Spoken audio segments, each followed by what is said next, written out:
एक बार फिर आपका स्वागत है। आगे बढ़ेंगे। हरियाणा के मंत्री संदीप सिंह पर हाल ही में एक महिला कोच की तरफ से शोषण के आरोप लगाए गए थे और इस मामले की जांच भी चल रही है।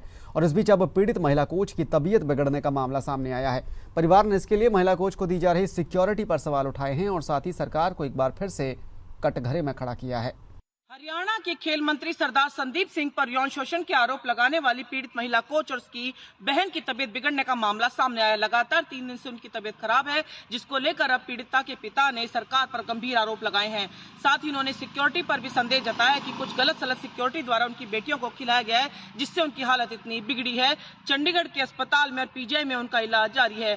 वहीं उन्होंने बताया कि अब वो अपनी बेटियों को अपने साथ लेकर जा रहे हैं अपने घर, वहीं उनका इलाज कराएंगे, क्योंकि उन्हें संदेह है कि कुछ भी हो सकता है। उन्होंने साफ तौर पर कहा है कि सिक्योरिटी हरियाणा सरकार की है। सरकार में ही खेल मंत्री के पक्षधर नजर आ रहे हैं मुख्यमंत्री मनोहर लाल। तो ऐसे में अपने जो पद है यानी मंत्री पद का दुरुपयोग कर खेल मंत्री कुछ भी करवा सकते हैं, उस पर जांच में भी प्रभाव वो डाल रहे हैं, ऐसे आरोप उन्होंने लगाया है। अब उन्हें न्याय की उम्मीद केवल कोर्ट से है। साथ ही साथ उन्होंने हाल ही में विधानसभा में हरियाणा के पूर्व मुख्यमंत्री द्वारा मौजूदा मुख्यमंत्री से खेल मंत्री के इस्तीफे की मांग की थी, जिस पर हरियाणा के मुख्यमंत्री ने साफ इंकार कर दिया था। इसे भी पीड़िता के पिता ने हठधर्मिता बताई और अमर्यादित भाषा बताई। उन्होंने कहा कि साफ दिख रहा है कि मुख्यमंत्री अपने मंत्री के पक्ष में नजर आ रहे हैं, इसीलिए उन्हें उनसे न्याय की उम्मीद और इंसाफ की उम्मीद नहीं है।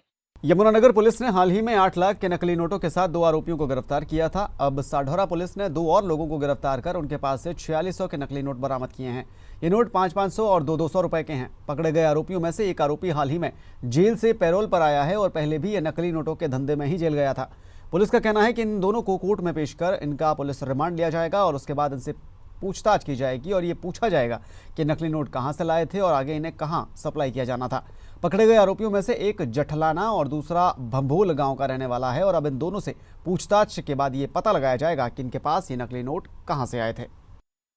साढौरा में 2 व्यक्ति नकली नोट चलाने की कोशिश कर रहे हैं, जिनके पास नकली नोट थे।